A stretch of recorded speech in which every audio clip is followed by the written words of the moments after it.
से नाम योग साधना के माध्यम से सनातन संस्कृति के मूल तत्व का ज्ञान भारतवासियों को, मानव समाज को कराने का एक अद्भुत विलक्षण प्रयास किया और करोड़ों की तादाद के अंदर उस रूहानी दौलत को बांटने का मौज फरमाई, जिस रूहानी दौलत के लिए मलक बुखारे के बादशाह ने राजपाट को ठोकर लगाई, जिस रूहानी दौलत के लिए मीराबाई ने राणा के महलों को ठोकर लगाई, जिस रूहानी दौलत के लिए है धर्म प्रेमियों पहले स्थान की ताकत रखने वाले, पहले स्थान की पावर को लेने के लिए वो गोरखनाथ के इशारे पर महाराजा भर्तृहरि ने उज्जैन के राजपाट को ठोकर लगाने का काम किया।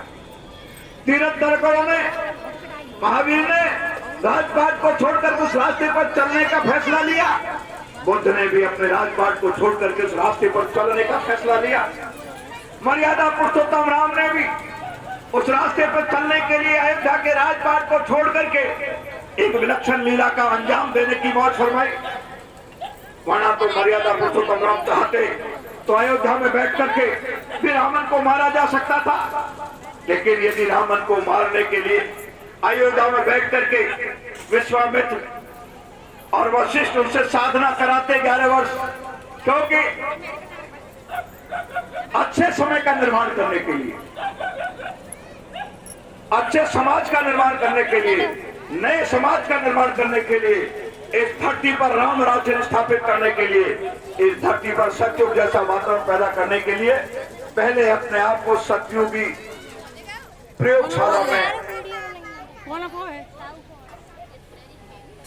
प्रवेश लेना होता है। तो 11 वर्ष तक मर्यादा पुरुषोत्तम राम ने इस पहाड़ पर बैठ करके साधना की थी, तब आसुरी शक्तियों को समाप्त करने की ताकत आई थी।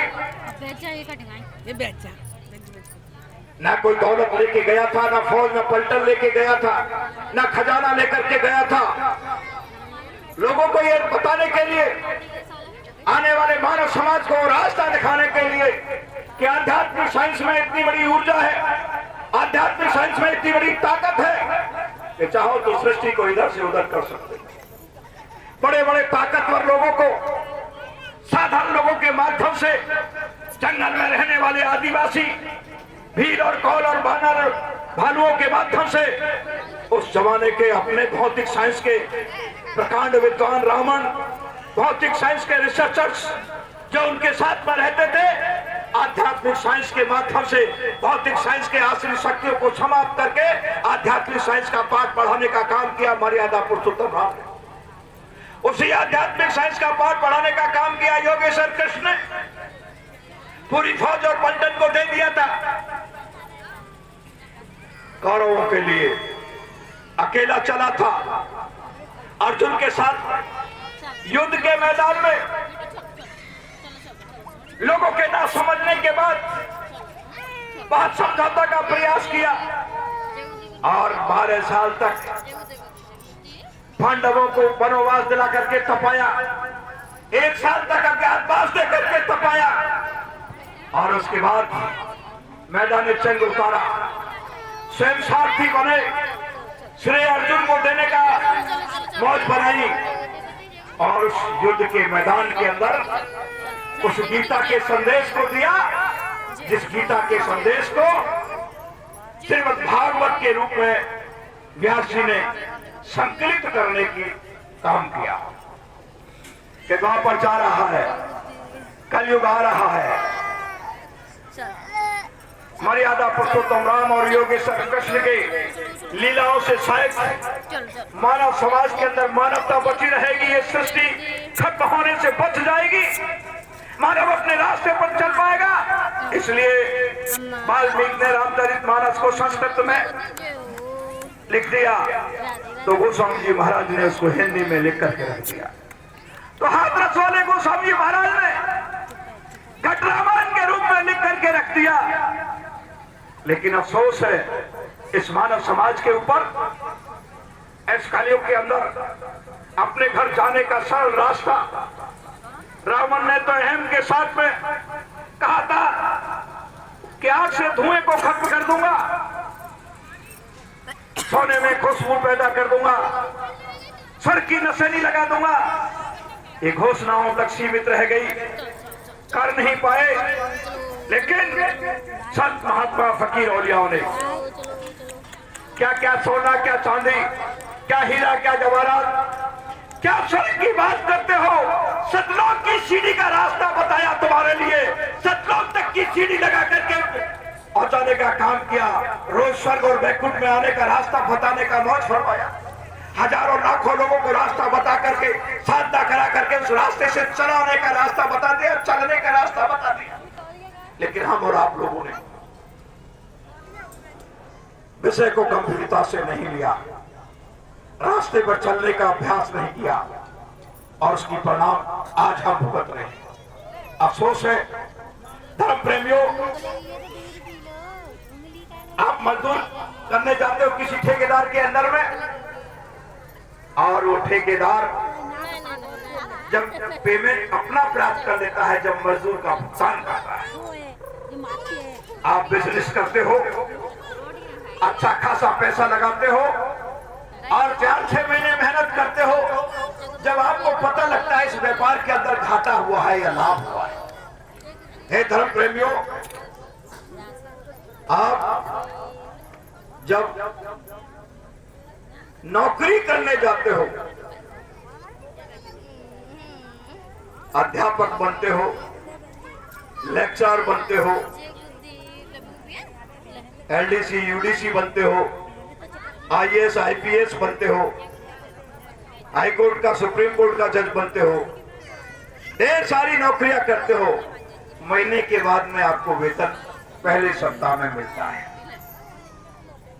ऐसा एक विलक्षण रास्ता बताया बाबा जय गुरुदेव महाराज ने। संतों ने इस रास्ते पर चलोगे तो उठने से पहले भुगतान मिलेगा,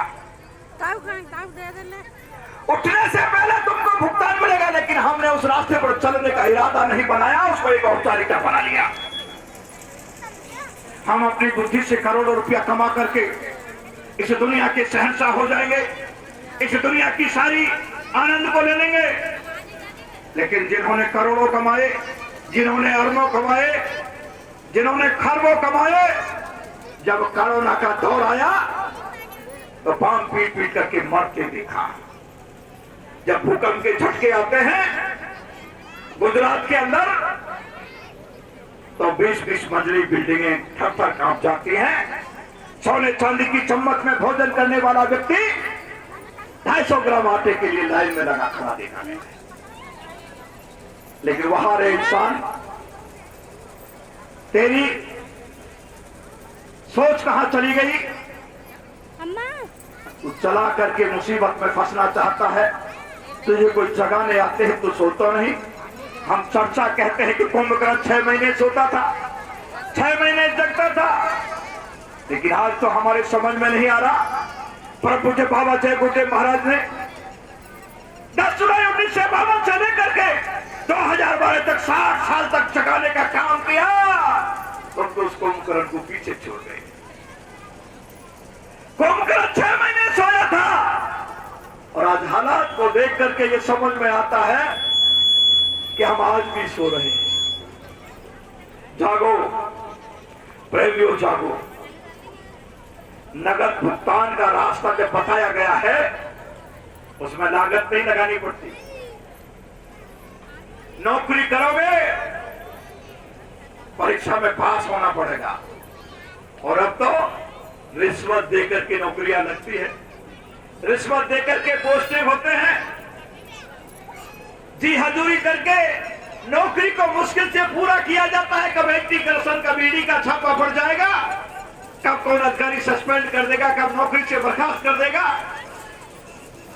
जब तक पूरी नौकरी निकल नहीं जाती तो आधे टाइम वो कर्मचारी सोता है, आधे टाइम इसी टेंशन में रहता है। अफसर ने कहा है गलत काम करूंगा ना करूं, गलत करूंगा पकड़ा जाऊंगा तो मैं करूंगा, और नहीं करूंगा तो मेरा अफसर नाराज हो जाएगा। अफसर ये सोचता है कि मैं ये गलत नहीं कराऊंगा तो मेरा नेता नाराज हो जाएगा, और नेता ये सोचता है कि मेरा मुख्यमंत्री नाराज हो जाएगा, और कैबिनेट का सेंटर का मंत्री ये सोचता है कि मेरा प्रधानमंत्री नाराज हो जाएगा। गलत करने का वातावरण इस धरती के ऊपर पैदा हो गया। इस भयभीत वातावरण के जीवन को जीने के लिए किसने तुमको बाध्य किया है? आय धर्म प्रेमियों, इतिहास इस बात का साक्षी है। नरसिंह भगत की कितनी उपेक्षा की गई थी, कितना अपमान किया गया था। क्या नरसिंह जैसा भात इस धरती के ऊपर कोई दे पाया? बैलगाड़ी में लेकर के चला गया, पशुओं के बाड़े में ठहरने को जगह दिया। रामा के अपमान में भी कोई कसर नहीं रहा, लेकिन भातई ने जब भात दिया, इस धरती के इतिहास में कोई नहीं दे पाया। तुमको किसने रोक लिया है नरसिंह बनने से? नरसिंह बनने पर तुमको किसी का कर्जा लेना पड़ता है। उस दौलत को बांटने के लिए घर छोड़ने का रास्ता भी बंद किया बाबा जयगुरुदेव ने।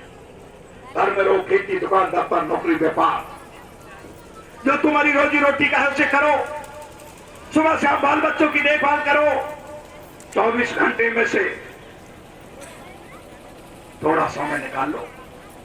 इस शरीर को स्वस्थ रखने के लिए अच्छा भोजन करते हो, अच्छे कपड़े पहनते हो, इसी के लिए महल बनाते हो, इसी के लिए गाड़ी और घोड़ा और सोने और चांदी, बड़े बड़े अंगूठी और हार पहनते हो। लेकिन इस शरीर में से जब रूह और जीवात्मा निकल जाती है, ना वो तरकारी ना वो मिठाई उसके मुंह में नहीं जाती है। छल्ला भी शरीर में होता है तो उतार लिया जाता है और उसी बॉडी को घर में जल्दी से जल्दी बाहर निकालने की व्यवस्था की जाती है। कभी विचार किया वो क्या है? वो कहां से आती है, वो कहां चली जाती है, ये सोचने को फुर्सत नहीं है। लेकिन वो होना तय है, उसको कोई रोक नहीं सकता। जो होना तय है उस पर विचार नहीं कर रहे, जिसकी कोई निश्चितता नहीं है, जो अनिश्चित है। मैं करोड़पति बनूंगा कि नहीं बनूं, उसके लिए मैं डकैती डालता हूं।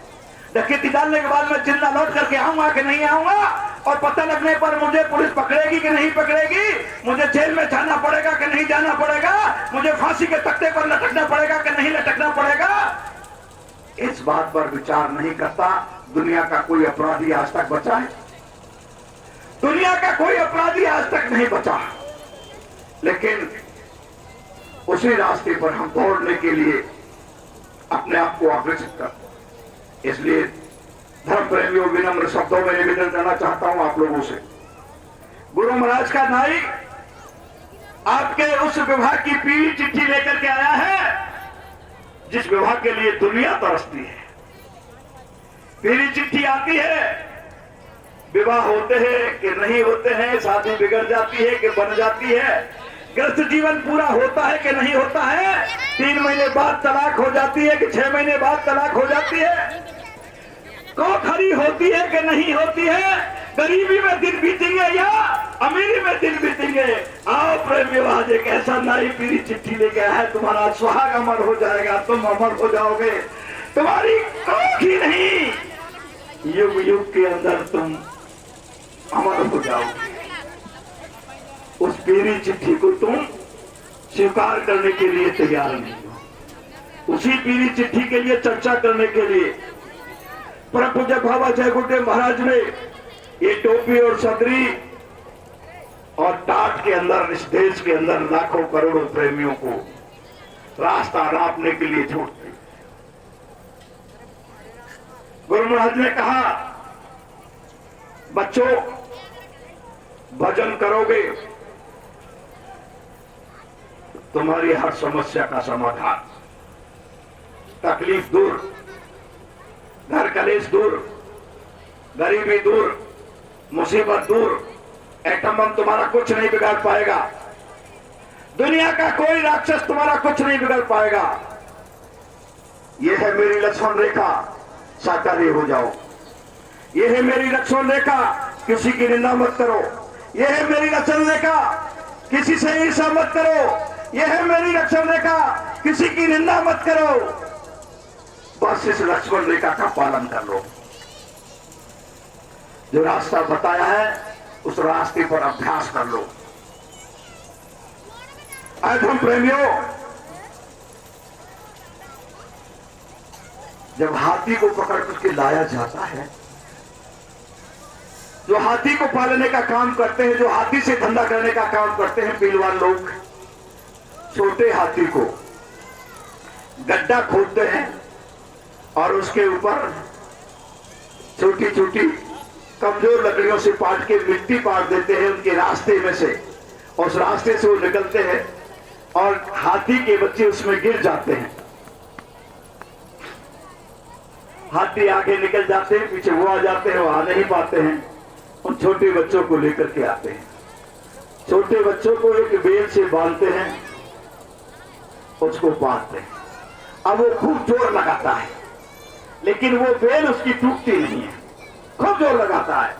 फिर वो बड़ा हाथी हो जाता है, तब भी उसी बेल से बांधते हैं। जब चाहे तो वो 1 सेकंड में उस बेल को तोड़ सकता है, लेकिन उसके मन में ये शंका हो गई, ये वही बेल है जिसे तू तोड़ के जा नहीं सकता, तुम उसी बेल में बंध रहे हो। इस संसार को छोड़ करके हम जा नहीं सकते। एक गजराज तेरी ताकत को याद दिलाने बाबा जी आया है, तोड़ दे इस जंजीर को। इनका भी नुकसान नहीं होगा, उनका भी नुकसान नहीं होगा। घर और परिवार को भी पालने का काम करो, बाल बच्चों की देखभाल करने का काम भी करो, खेती दुकान दफ्तर नौकरी व्यापार को भी करने का काम करो। लेकिन जिस समय में तुम बेमतलब की बातें करते हो, उस समय मेरे से बात कर लिया करो। उस समय जो रास्ता मैंने बताया, उस समय अभ्यास कर लिया करो। सबने आपको साधना का तरीका बताया, नहाओ धो, 4 बजे उठो, तिलक लगाओ, तब जाके साधना पर बैठो। बाबा जी ने कहा कोई नहाने धोने की अनिवार्यता नहीं है, नहाओगे धोगे तो मना नहीं है, लेकिन अनिवार्यता नहीं है। यदि तुम्हारी परिस्थिति अलाउ नहीं करती है तो जब तुमसे उठा जाए, आलस नहीं आए, इसलिए मल का त्याग करो, मुंह को धो, पैर को धो, बैठ जाओ, बात करो, बात करो। रोज बैठो, घंटे 8 घंटे अभ्यास शुरू करो। शरीर को स्वस्थ रखने के लिए आप प्रतिदिन भोजन करते हो, प्रतिदिन नाश्ता करते हो। अरे भाई, उस आत्मा के भी कोई भोजन है जिससे ये शरीर चलता है। जरा उसके निकलने के बाद इस शरीर को चला लो, फिर उस आत्मा का भोजन नहीं दोगे, आत्मा बेहोश हो जाएगी। शरीर को भोजन नहीं मिलेगा तो बेहोश हो जाएगा, मजदूरी नहीं कर पाएगा, नौकरी नहीं कर पाएगा, बिजनेस नहीं कर पाएगा, बच्चों को नहीं पाल पाएगा, खेती को नहीं कर पाएगा, दुकान को नहीं चला पाएगा। आत्मा को भोजन नहीं दोगे तो मानवता का पाठ कहां से पढ़ाएगी? और तुम्हारे अंदर इंसानियत कहां से आएगी? तुम्हारे अंदर मानवता कहां से आएगी? तुम माँ को कैसे पहचानोगे? तुम बहन को कैसे पहचानोगे? तुम बाप को कैसे पहचानोगे? तुम भाई को कैसे पहचानोगे? तुम समाज को कैसे पहचानोगे? तुम लोगों से मोहब्बत कैसे करोगे? जिसमें से मोहब्बत निकलती है वो बेहोश पड़ी, जिसमें से मानवता निकलती है वो बेहोश पड़ी है, वो असहाय है। उसी की खुराक लेकर के आए अनामी धाम के मालिक परम पूज्य बाबा जय गुरुदेव महाराज बता दिया। अब आप लोग यहाँ नए और पुराने लोग बहुत बैठे हैं। जिन लोगों ने गुरु महाराज से नामदान ले लिया उनके बात कुछ समझ में आ रही है, और नए लोगों की बात समझ में आ रही कि नहीं आ रही है, वो विषय पर मैं चर्चा करना चाहता हूं आपसे। हम सब सनातन संस्कृति को मानने वाले लोग हैं। भारत विश्व के अंदर कर्म और धर्म भूमि के नाम से अपनी पहचान रखती है। विश्व के सारे देश भारत की भूमि को कर्म और धर्म भूमि के नाम से माना जाता है, और इस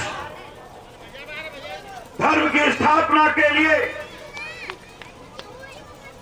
युद्ध का क्षेत्र यदि किसी को चुना गया है, धर्म की स्थापना के लिए, दुनिया का विनाश करने के लिए, तो जापान और अमेरिका में भी युद्ध होता है, इस्राइल और अफगानिस्तान में भी युद्ध होता है, रूस और दूसरे देशों में भी युद्ध होता है।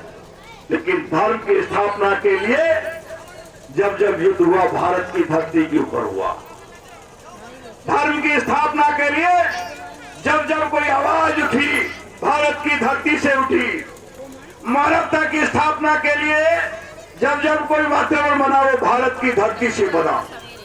इसलिए भारत की धरती अपने आप में विलक्षण धरती है। यहाँ की सनातन संस्कृति मानव संस्कृति है। पूरे विश्व का मानव इसी सनातन संस्कृति को मानता रहा है। जब इस धरती पर स्वर्ग आया है, जब इस धरती पर सतयुग आता है, जब इस धरती पर राम राज्य आता है, जब भारत की सनातन संस्कृति को इस सृष्टि में रहने वाला प्रत्येक मानव समाज मानता है, और जब प्रत्येक मानव समाज मानता है तो जीव जंतु कीड़े मकोड़े सबको उस सतयुग का आनंद मिलता है। सब कर्मानुसार अपना जीवन जीते जरूर हैं, लेकिन अपनी उम्र पर जाते हैं, अपने समय से आते हैं और समय से जाते हैं। समय से सबको भोजन मिलता है, समय से सबको पानी मिलता है, समय से सबको हवा मिलती है, समय से सबको धूप मिलती है, समय से सबको इस प्राकृतिक धरा का हर प्राकृतिक रचना का आनंद मिलता है। लेकिन जब सनातन संस्कृति का विनाश हो जाता है, ना मानव सुखी रहता है, ना जीव रहता है, ना जंतु रहता है, ना कीड़ा रहता है, ना मकोड़ा रहता है। धरती को जहर बना दिया। यूरिया, डीएपी, पेप्टासाइड, कीटनाशक दवाइयां डाल करके जो अमृत देने वाली मेरी माँ है, उस माँ के स्तन से पूतना का दूध निकल रहा है। मेरे माँ के स्तन को भी बिगाड़ दिया। माँ का कोई इतिहास नहीं बता सकता, माँ की गहराइयों को कोई नाप नहीं सकता, माँ के विवेचना को कोई पूरी नहीं कर सकता। उस माँ को भी आपने पूतना का नाम देने का प्रतीक पैदा। एक पूतना पैदा हुई थी योगेश्वर कृष्ण को मारने के लिए, आज तो रोज लाल उस कैंसर से, किडनी फेल होने से। ये कौन है? प्रकृति का जहर मिल रहा है आपको, इसलिए कैंसर हो रहा है। प्रकृति से जहर मिल रहा है आपको, इसलिए कैंसर हो रहा है, इसलिए किडनी फेल हो रही है, इसलिए हार्ट अटैक हो रहा है, इसलिए पक्षाघात हो रहा है, इसलिए एक्सीडेंट हो रहे हैं, इसलिए मेरी मां सुरक्षित नहीं है, इसलिए मेरी बहन की लज्जा सुरक्षित नहीं है, मेरी देवी का सम्मान सुरक्षित नहीं है, मेरे युवा भाई का भविष्य सुरक्षित नहीं है, मेरे माँ और बाप का लाठी का सहारा खतरे में जा रहा है। उस बुढ़ापे में सेवा का अभाव होता जा रहा है। कौन है इसके लिए जिम्मेवार? इसके लिए जिम्मेवार इस देश के प्रधानमंत्री को बताओगे? इस देश के मुख्यमंत्री को बताओगे? नहीं। अब वो जमाना बदल गया है। जब राजाओं का राज होता था तो बात वो भी समझ में आती थी। आज तो राज भी आप ही बनाते हो। समाज को खराब करने के लिए भी तुम जिम्मेवार हो। इस देश के प्रति, इस राष्ट्र के प्रति, इस समाज के प्रति, इस परिवार के प्रति, इस माँ के प्रति, इस बहन के प्रति, इस देवी के प्रति, इस नौजवान जवान के प्रति जन जन की कुछ जिम्मेवारियां बनती हैं। और उस जिम्मेवारियों के लिए आपको कुछ नहीं करना, केवल अपने जीवन को परिवर्तित करना है, केवल अपने जीवन की शैली को परिवर्तित करना है। कहीं से कर्जे लेने की जरूरत नहीं, केवल मानवता को पाना है और संत महात्मा फकीर औलियाओं से रास्ता लेकर के दीन गरीबी के रास्ते पर चलने की क्षमता लेनी है, शक्ति लेनी है, ताकत लेनी है। अब वो कैसे मिलेगी? वो तो मिलती रही है। युगों युगों से इस धरती के ऊपर हरिश्चंद्र पैदा हुए, विक्रमादित्य पैदा हुए, और एक और हुए थे जिन्होंने आरे से चीर करके अपने बच्चे को, शेर को खिलाने की परीक्षा ली थी। मूरध्वज। और जब परीक्षा दी तो ये कहा गया था कि बच्चे को चीरोगे, आंसू आ गए माँ बाप के दिलों में, मेरा शेर इस बच्चे को नहीं खाएगा। अद्भुत संकट। अपने सिर से निकला हुआ वो बालक फूल सा, उसको आरे से चीरा, अपने हाथों से जाएगा, आंसू की बूंद नहीं आएगी। कौन सी थी वो ताकत उस मूरध्वज और मूरध्वज की रानी के पास में? यही आध्यात्मिक साइंस की ताकत थी। उस परीक्षा में पास हुए अपने बेटे को आरे से चीरा, दरगाह से आंसू नहीं आया और सिंह से पहले कहा, महात्मा ने अब हम पहले भोजन करेंगे, पीछे शेर को खिलाएंगे, रख दो चिपका कर इस टुकड़े को अंदर। और फिर कहा, अपने बच्चे को बुलाओ, हम भोजन जब करेंगे। जिस माँ बाप ने अपने हाथों से अपने बच्चे को चीरा हो, वो बच्चे को आवाज कैसे दे सकता है? बार बार कहा तो राजा मूरत ध्वज रानी ने कहा कि महाराज, मैं तो आपकी लीला को समझ नहीं सकता, लेकिन जो मेरे से आपने कर्म कराया उसमें मुझे आवाज देने का अधिकार आपने छीन लिया।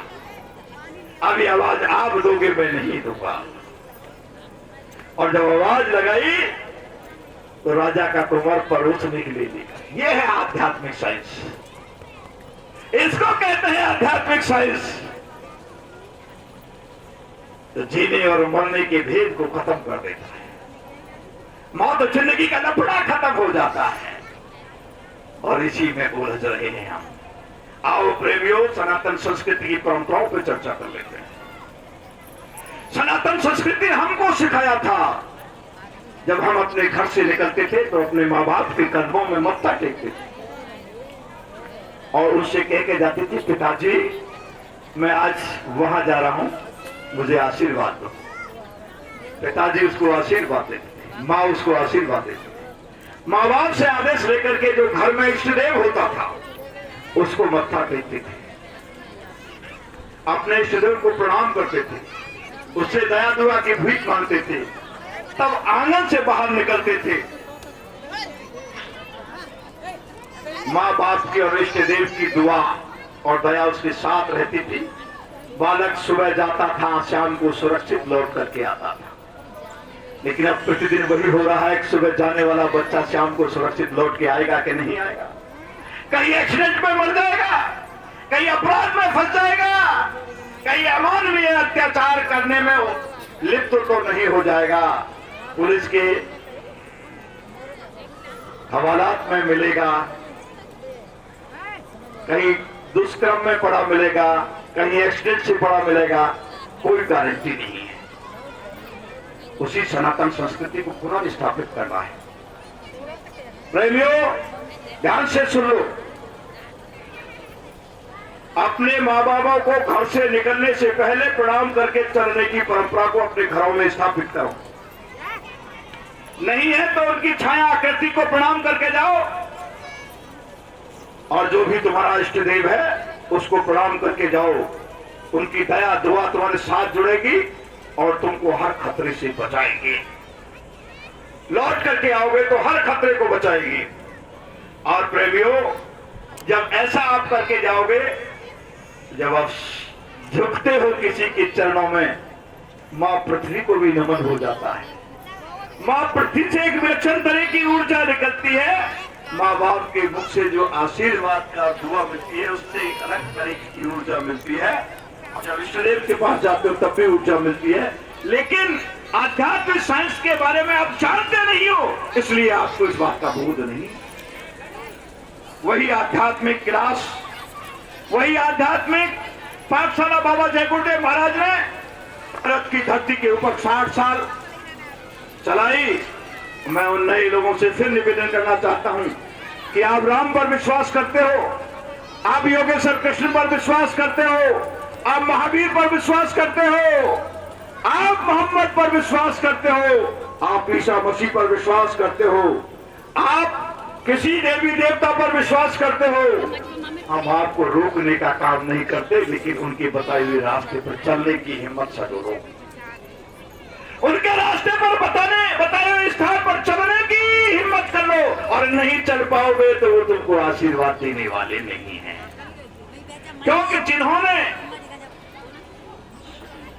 सतयुग में हरिनाम को सिद्ध किया था, त्रेता में राम नाम को सिद्ध किया था, द्वापर में कृष्ण नाम को सिद्ध किया था और कलयुग के अंदर परम पूज्य बाबा जय गुरुदेव महाराज ने जय गुरुदेव नाम को सिद्ध किया है। इसलिए मैं कहना चाहता हूं, सिद्ध करने वाले मौजूद थे, विश्वामित्र वशिष्ठ। उस समय पर लोगों ने राम पर विश्वास नहीं किया, रावण को मारने के बाद विश्वास किया। सिद्ध करने वाले दुर्वासा और संदीपन मौजूद थे। उस समय लोगों ने कृष्ण पर विश्वास नहीं किया, महाभारत के बाद कृष्ण पर विश्वास किया। आप भी क्या चाह रहे हो? महाभारत के बाद जय गुरुदेव नाम पर विश्वास करोगे?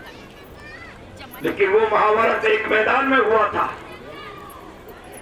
ये महवादन, ये महाभारत तुम्हारे आंगन में होने वाला है। ये विश्व के हर आंगन इस महाभारत का रूप लेगा, क्योंकि रावण, कंस, दुर्योधन आपके आंगन में संस्कार लेकर के बैठते हैं। कभी आपका बेटा रावण का रोल करता है तो कभी हिरण्यकश्यप, कभी कंस का रोल करता है तो कभी दुर्योधन का। ये रोज देख रहे हो। जब वहां पर वो मौजूद है तो महाभारत होना तय है। और इस महाभारत के अंदर भी बाबा जय गुरुदेव महाराज ने, वहां योगेश्वर कृष्ण ने सुदर्शन चक्र अपने हाथ में रखा था। पूरी महाभारत को सुदर्शन चक्र से लड़ा था। पांडवों को भ्रम हो गया था कि हमने मारा। बब्रीक के पास जाकर के योगेश्वर ने कहा, जरा बब्रीक बताओ किसने किसको मारा है। तो बब्रीक ने कहा कि योगेश्वर, किसी ने किसी को नहीं मारा। आपकी कृपा से बिना पलक झपके मैंने छोकरा के पेड़ के ऊपर बैठ करके पूरी महाभारत को देखा। केवल सुदर्शन चक्र एक दूसरे का धड़ से शीशा कर रहा है, किसी की तीर कमान को चलते हुए नहीं देखा। तो प्रेमियों, वहां तो धड़ से शीश अलग करने के लिए आया था सुदर्शन चक्र, यहाँ एक सुदर्शन चक्र तुमको बचाने के लिए आया है। इस कलयुग का सुदर्शन चक्र है जय गुरुदेव नाम। इस नाम को यदि लोगे तो ये नाम तुमको हर मुसीबत में काम आए, तो इस नाम पर भरोसा कर लेना। ये नाम तुमको आने वाले महाभारत में बचाएगा। ये नाम तुमको हिरण्यकश्यप, रावण, कंस, दुर्योधन, इस धरा के ऊपर जितने भी राक्षस आए थे, सारे राक्षस एक साथ मिलकर के आ जाएंगे। उसके बाद भी तुमको बताएगा। ये धड़ल्ले के साथ में निवेदन करना चाहता हूं आपके चरण कमलों में। आज हरि नाम को सिद्ध करने वाले भक्त प्रहलाद नहीं है। आज हरि राम नाम को सिद्ध करने वाले नल, नील और विश्वामित्र, वशिष्ठ नहीं है। आज योगेश्वर कृष्ण के नाम को सिद्ध करने वाले दुर्भाषा और संदीपन नहीं है। आज जय गुरुदेव नाम को सिद्ध करने वाले परम पूज्य बाबा जय गुरुदेव महाराज मौजूद हैं। एक अलग तरह की लीला की है। आज से पहले प्रहलाद को नदी में जहरीले सपों में डाला गया, जहरीले विषैले सांपों में डाला गया, पहाड़ की चोटी से फेंका गया, खुली हाथियों से कुचलाया गया, होलिका की गोदी में बिठा करके अग्नि में जलाने का प्रयास किया। अंत में खंभे पर बांधने का फैसला किया हिरण्यकश्यप ने कि कोई सगा नहीं उतरा, सब धोखेबाज निकले। अब मैं देखता हूं कौन इसको बचाएगा। और जब लोह का खंभा गर्म होता है और प्रहलाद वहां बैठता है और वो अपने हरि से कहता है कि हरि, आज ये नश्वर शरीर मैं वापस दे दूंगा। ये तेरी अमानत डाक काल भगवान, मैं अपनी तैयारी करता हूं।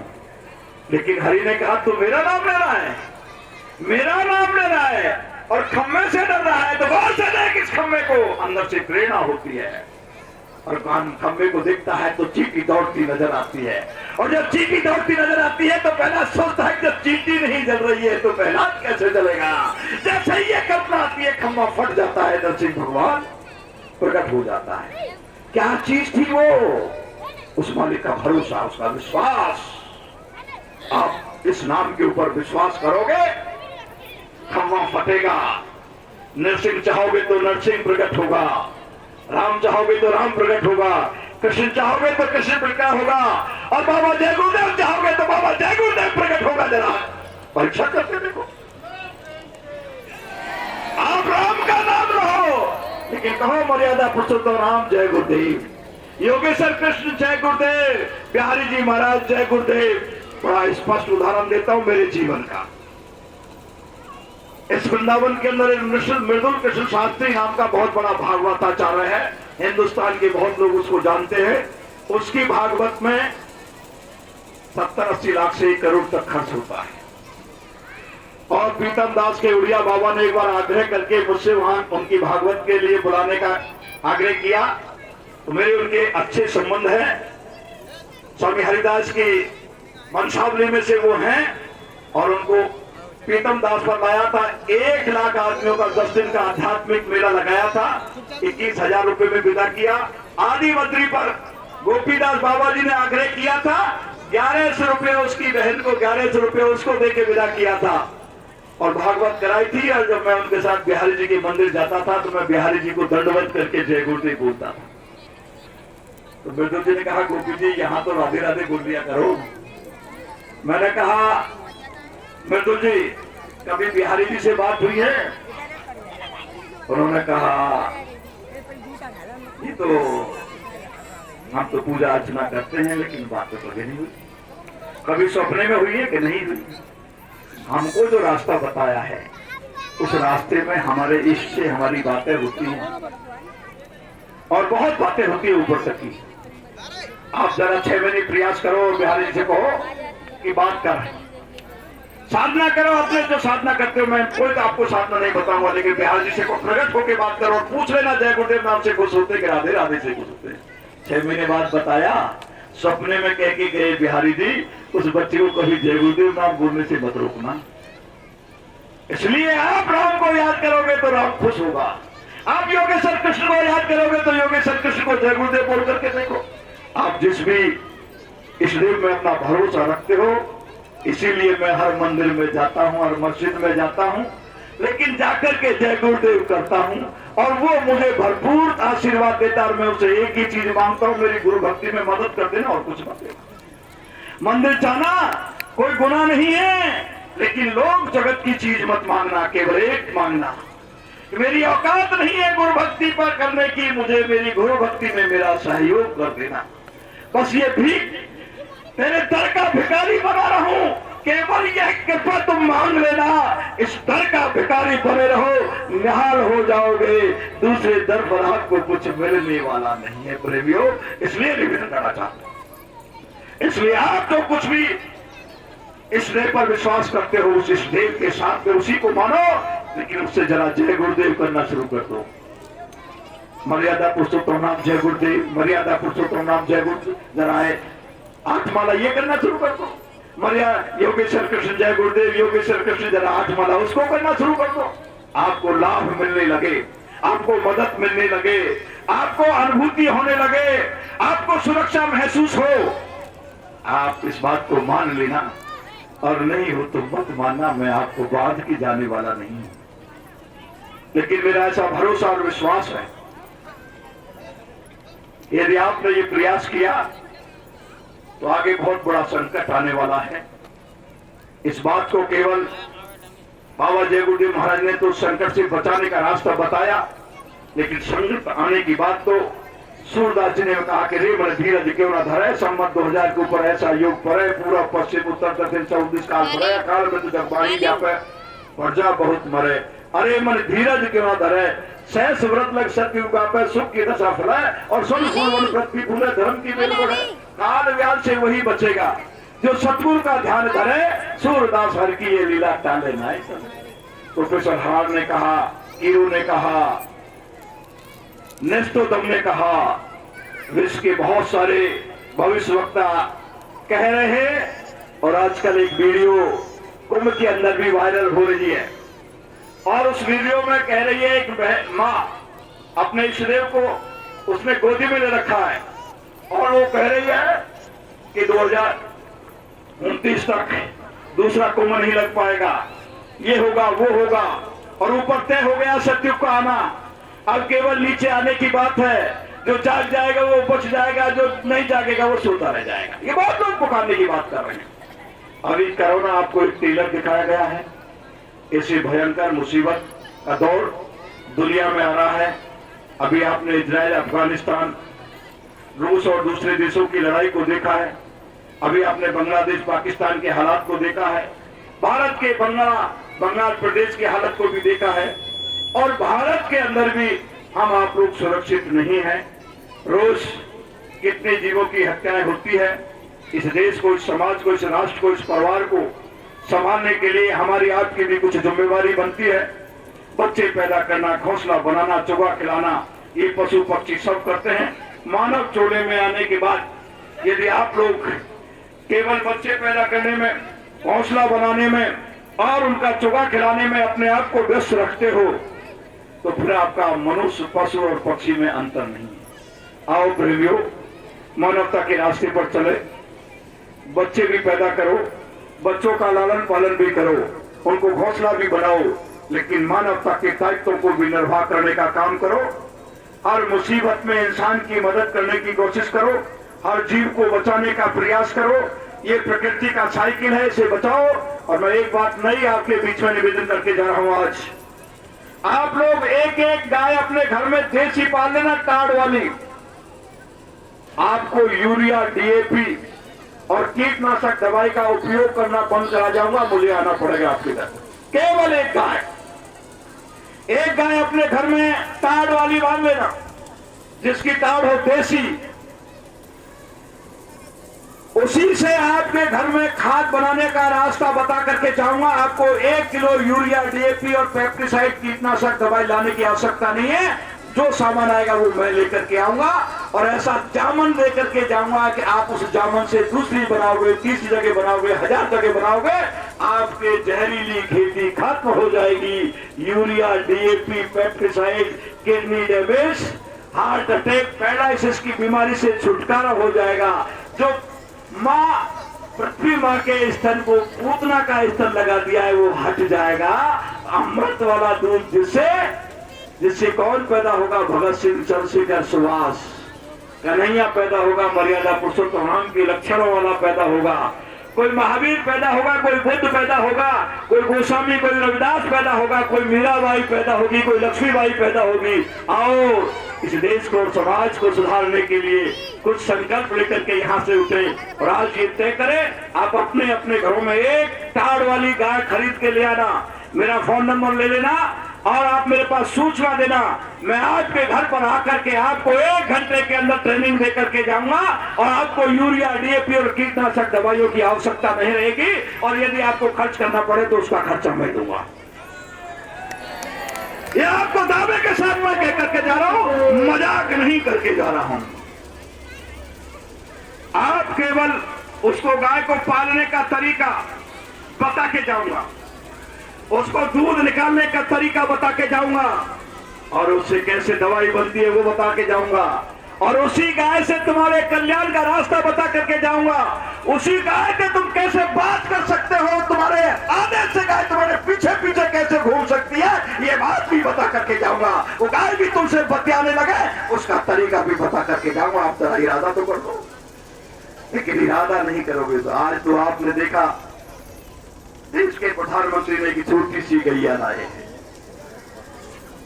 जितना तुम्हारा कुत्ता होता है उतनी वो गैया होती है, और जो घर में कुत्ता पालने का काम करता है वो गैया पालने का काम कर सकता है और उससे भी वो काम हो सकता है।